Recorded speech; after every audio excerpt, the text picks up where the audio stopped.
Hola, ¿cómo están? Este es el video número 2 sobre el capítulo 2 de Calibán y la bruja de Silvia Federici.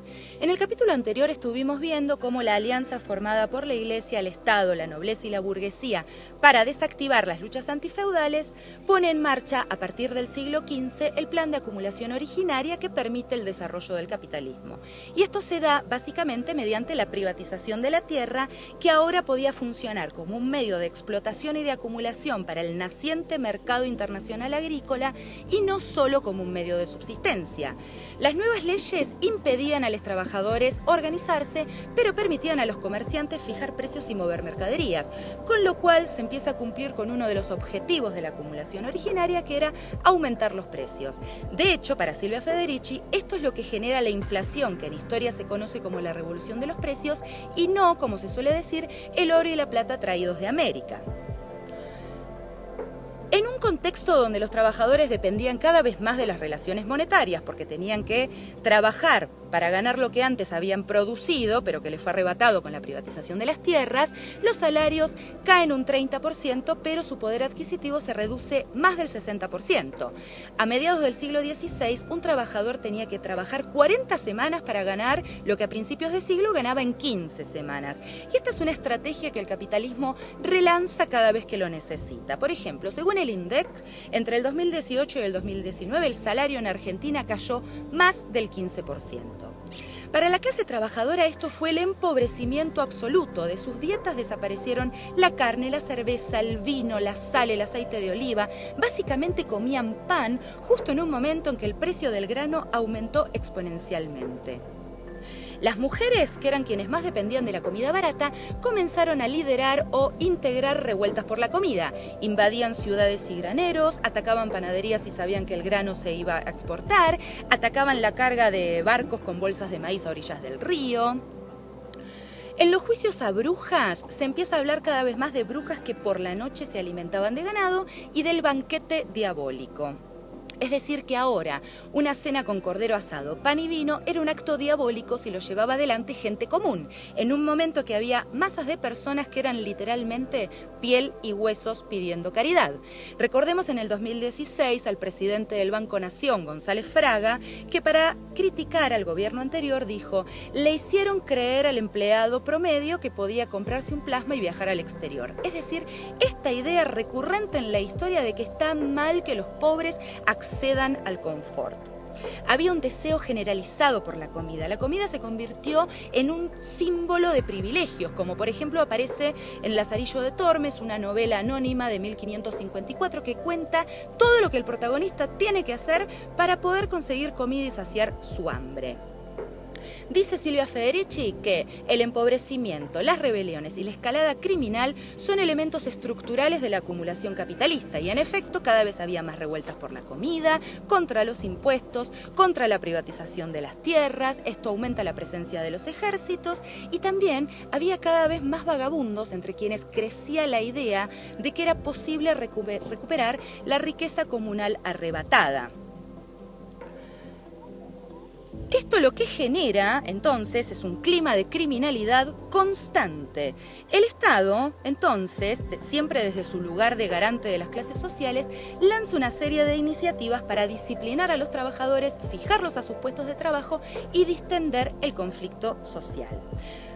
Primero hubo una reforma moral contra la cultura popular, la sociabilidad y la sexualidad colectivas. Lo que querían era imponer un uso más productivo del tiempo libre. Las procesiones reemplazan a los bailes y las danzas, y todas las actividades que se desarrollaban en el ambiente de la comunidad, incluso las tareas de reproducción, pasan al ámbito del hogar y al ámbito privado, con lo cual también se define la esfera pública como el ámbito masculino y la esfera privada como el ámbito femenino. Esto quiere decir que con el cercamiento de las tierras vino también un cercamiento social. Pero además lanzan un programa de asistencia pública. Y para esto se valen de recursos como los registros demográficos, los censos, por ejemplo, y la contabilidad de las relaciones sociales. Por ejemplo, el número de pobres que había en una ciudad y cuánta comida le correspondía a cada uno. Con esto también el Estado define su rol como supervisor de la reproducción y como dueño de la mano de obra, con lo cual los empleadores se desligan de toda responsabilidad frente a sus empleados. El aparato ideológico, por supuesto, que apoya esto y empieza a debatir, por ejemplo, si la ayuda social no desalentaba a los trabajadores de buscar trabajo. Y esta es una idea que la vemos como gran novedad cada tanto en los medios hegemónicos de comunicación, cuando se siguen discutiendo los planes sociales o cuando sigue circulando la idea de que las mujeres se embarazan como si fuera algo que hacen solas y cuando quieren para cobrar la asignación universal por hijo. Pero la ayuda social era tan tacaña y tan humillante. Por ejemplo, les imponían a los asistidos la marca de la infamia, ponían horcas donde repartían comida, que también generó más criminalidad. Los trabajadores ante cualquier falta o eran encarcelados o tenían que huir y vivir al margen del Estado. Al mismo tiempo, a mediados del siglo XVI hay una grave contracción económica producida por una fuerte caída de la población. Ya habíamos dicho en videos anteriores que en la América hispana sobrevive menos del 10% de la población y en Europa se había perdido un tercio de la población porque los trabajadores no se reproducían.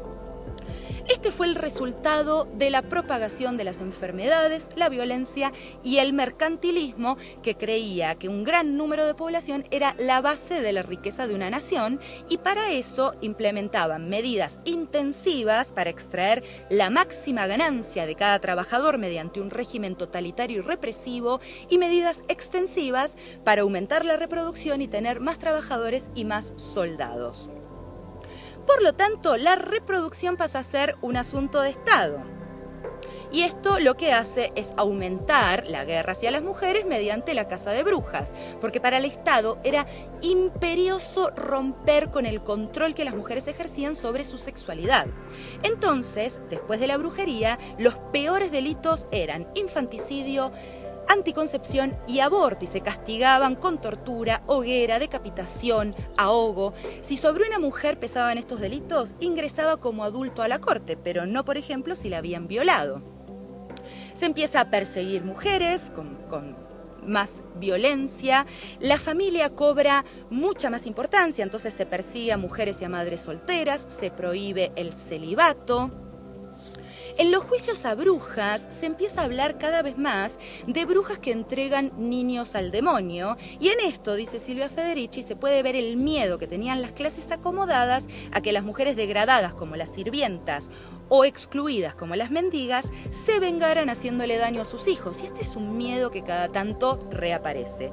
Por ejemplo, a fines de la década del 40, en pleno gobierno peronista, circuló el mito del bebé asado que cuenta la historia de una pareja que tuvo un bebé y un día para salir solos lo dejan con la sirvienta, pobre y peronista. Y cuando vuelven, ella los estaba esperando con todas las luces de la casa prendidas, el vestido de novia de la mujer puesto y la cena servida en la que estaba el bebé asado con papas y verduras. Había un miedo generalizado a que murieran bebés, cosa que efectivamente estaba pasando, pero por las condiciones penosas en las que vivía la clase trabajadora.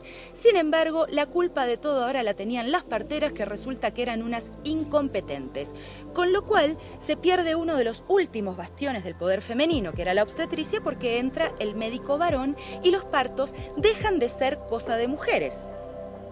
Para las parteras hay una nueva ocupación que es llevar un registro de los nacimientos fuera del matrimonio, buscar a sus padres, buscar a mujeres con indicios de haber tenido un parto clandestino. Si aparecía un bebé abandonado, cosa que pasaba bastante seguido, buscaban a mujeres con signos de lactancia, pero no eran las únicas espías. Los parientes y los vecinos también empiezan a informar si una mujer recibía a un hombre cuando su marido no estaba en la casa, si cerraba la puerta. Se empiezan a castigar conductas femeninas. Por ejemplo, si una mujer no mostraba suficiente entusiasmo con su bebé o si no hacía suficiente trabajo durante el parto, era castigada, con lo cual se inaugura también algo fundamental del patriarcado, que es esto de que cada acción de una mujer es cuestionable, está bajo tela de juicio y todo el mundo se siente con derecho a opinar. Al mismo tiempo, se redefine un contrato sexual invisibilizado en el cual las mujeres ya no pueden ser trabajadoras, sino madres, hijas, esposas o viudas. Dice Silvia Federici que esto fue la esclavización de las mujeres a la procreación y de hecho convertir el cuerpo de la mujer en una máquina de reproducción y crianza fue fundamental para que el capitalismo se pudiera desarrollar, aunque no aparece en los trabajos de los economistas, de los historiadores, de los sociólogos. Los únicos trabajos que quedaban disponibles para las mujeres eran los más bajos: sirvienta, ama de crianza, peón rural. Los gremios, por orden estatal, no le podían dar trabajo a una mujer, cosa que de todas maneras ya desde el siglo XV no estaba pasando, porque en parte querían abolir con la competencia que contrataba mujeres como mano de obra más barata, y en parte porque para poder seguir sosteniendo un taller de manera independiente necesitaban que una mujer administrara su casa. La producción de las mujeres deja de verse como un trabajo. De hecho, si un producto, supongamos unas telas, era hecho por una mujer, no se veía como trabajo, pero si era hecho por un hombre, sí. Con lo cual, muchos hombres salen al mercado a ofrecer los productos que hacían las mujeres, pero eran ellos quienes recibían la paga. Con lo cual se inaugura la idea de que las mujeres solo pueden participar de la producción ayudando a sus maridos, y también la idea paternalista de que, como no se podían mantener solas, la única carrera posible para las mujeres era el matrimonio. Con lo cual aumenta la prostitución, en un momento en que la prostitución empieza a ser perseguida y criminalizada para luego ser prohibida. Se cerraron burdeles y las prostitutas empezaron a recibir terribles castigos, como por ejemplo el flagelamiento y la silla del chapuzón, que era un método de tortura que consistía en sumergir una jaula con una mujer adentro en el río por un periodo de tiempo, y si sobrevivía era encarcelada de por vida. En muchas ciudades no era delito violar a una prostituta, y además se las rapaba porque el demonio se podía esconder entre sus cabellos, y se las expulsaba. Es decir, que entonces las mujeres ya no pueden ser trabajadoras. Y esto, dice Silvia Federici, generó la feminización de la pobreza y fue una derrota histórica para las mujeres, porque al no ser un trabajo, la producción de las mujeres pasa a ser un recurso disponible, y los hombres podían usar los cuerpos y el trabajo de las mujeres, y los cuerpos y el trabajo de sus hijos como mejor les pareciera. Es decir, que las mujeres, entonces, con su trabajo reemplazan a los bienes comunes arrebatados con la privatización de la tierra, como la leña, los ríos, los animales para cazar. Ellas pasan a ser los bienes comunes. Al mismo tiempo, como no podían trabajar, no tenían acceso al salario, estaban sujetas al único salario posible, que era el salario masculino, y en esto consiste, dice Silvia Federici, el patriarcado del salario. Bueno, hasta aquí el video número 2 sobre el capítulo 2 de Calibán y la Bruja. Nos reencontramos en el tercer y último video sobre el capítulo 2 de Calibán y la Bruja. Yo soy Luciana Martín, esto es Psychorax Literaturas Feministas, así lo encuentran en Facebook, en Instagram y en el canal de YouTube, al que también pueden suscribirse. Nos vemos.